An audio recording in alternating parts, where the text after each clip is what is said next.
او دویمه مطالبه او دویمه ضروري عمل د دې میاشتې دا دی چې کم سے کم په دې میاشته کې د خپل رزق لږ غم خوړل، چې کومه ګوله چې ما در کوره راوړې ده او زما زنانې په کومو بوټو باندې پخه کله او زما زنانې په کومو اوبو باندې نوده کله او دا ګوله زما در دې ستونې تېرېږي او زما د بچانو در دې ستونې د روژه په شکل ده یا د پیشلمي په شکل ده. دې ته لږ وګوره چې ما په کوم کاروبار وګټله، په دې کې خو به ما دوکه نه یې کړې،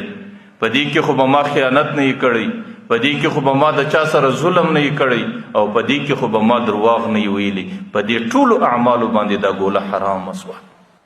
نو کم سے کم دې میاشته کې د ځان دپاره د حلالې نفقې بندوبست کول. خدا نخواسته که د سړي روژه مات پر حرامه نفقه یي، د سړي پیشلمی پر حرامه نفقه یي او په مابین کې یا روژه ده یا تراویح دي، د دې روژې او تراویح د الله تعالی حضور کې څه حیثیت بیانوي. نو د خپلې نفقې ډېر خیال ساتل. زه کله دا وایم چې زموږ خلک اکثر الحمدلله د هغې کاروبارونه او دکاندارۍ خو حلالي پر شریعت باندې برابر او پر شرعي طریقه باندې روانه وي، لیکن د هغې کم نصیبانو د لږ بې احتیاطۍ په خاطر حلاله دکانداري د الله تعالی پر هغې باندې رزق ورکوي، لیکن دی کم نصیبه په هغې کې درواغ وایي، دی په هغې کې دوکه کوي، دی په هغې کې د مسلمان سره خیانت کوي او دی په هغې کې ذخیره اندوزي کوي. نو په دې ټولو شانو باندې هغه حلاله نفقه و ځان ته غریب حرام کړي. نن یو طرف ته پیغمبر علیه صلات وسلام وایي د صبر میاشته ده او پیغمبر علیه صلات وسلام وایي د غمخوارۍ میاشته ده او هغې دا وایي چې دا د همدردۍ میاشته ده، لیکن ښارونو له چې راسې چې د روژې میاشته راسې بیا ذخیره اندوزي شروع ده، بیا ګراني شروع ده او بیا د مسلمانانو ته په دې خوراکه او په دې کې د قلت راوستلو، د لږوالي راوستلو او مسلمانانو باندې د تنګۍ راوستلو ترتیبونه دي، په دې خاطر باندې چې دی 100 روپۍ په ګټه باندې ځان ته رسي. نو دغه ظلم دی، دغه د خوراکي حراموالی دی چې په دغه نفقه چې تا په ذخیره اندوزي باندې سر راجمع کړه، پر دې باندې چې ستا او د بچي روژه مات دي، پر دې باندې چې ستا او د بچي پیشلمی، نو ما درته ویل د دې سزا وګوره، که د دې سزا نه ګورې دغه د مابین روژه دې د الله تعالی په حضور کې څه قدر نه لري. حکیم الامت حضرت اشرف علي تانوي رحمت الله علیه هغې هر چا ته لار اسانه کړې ده.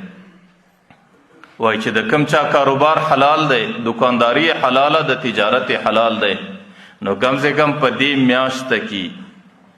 هغې د دې خپل بې احتیاطۍ څخه ځان ساتل، ځکه د ده په بې احتیاطیو باندې په دې کې حرمت او حراموالی راځي. نو دې میاشته کې نه درواغ ویل، نه خیانت کول، نه دوکه کول، نه ذخیره اندوزي کول، نه پر مسلمان باندې تنګي راوستل. او چې د کم چا ټوله کاروبار حرام دی هغې په سود باندې خپله زندګي تیروي،